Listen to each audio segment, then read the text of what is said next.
Bonjour, la Bible nous interroge, un texte biblique de questions, et aujourd'hui, dans la première lettre de Pierre, nous lisons au chapitre 4, les versets 1 à 11. Ainsi donc, puisque le Christ a souffert dans la chair, vous aussi, armez-vous de la même pensée. Car celui qui a souffert dans la chair en a fini avec le péché, afin de vivre, non plus selon des désirs humains, mais selon la volonté de Dieu pendant le temps qui lui reste à vivre dans la chair. En effet, vous avez suffisamment accompli dans le passé la volonté des gens des nations, en vous livrant à la débauche, au désir, à l'ivrognerie, aux orgies, aux beuveries, à des idolâtries infâmes. Ils sont surpris que vous ne couriez pas avec eux vers ce débordement de débauche, et ils calomnient.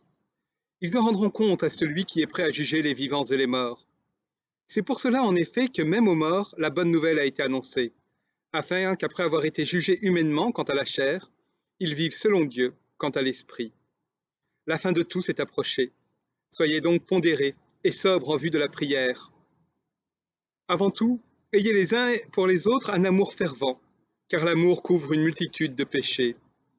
Exercez l'hospitalité les uns envers les autres sans maugréer. Que chacun mette au service des autres le don qu'il a reçu de la grâce.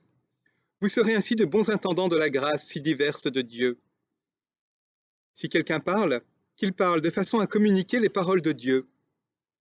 Si quelqu'un sert, qu'il serve par la force que Dieu lui accorde, afin qu'en tout, Dieu soit glorifié par Jésus-Christ, à qui sont la gloire et le pouvoir à tout jamais. Amen. Et donc, deux questions.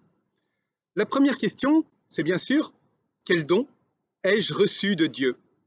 De nouveau, pas moi, mais vous, chacun. Quel don ai-je reçu de Dieu?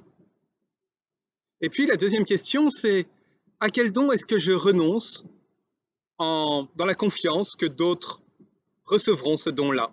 À quel don est-ce que je renonce? Voilà, je vous laisse réfléchir. Bonne journée, prenez soin de vous et de vos prochains.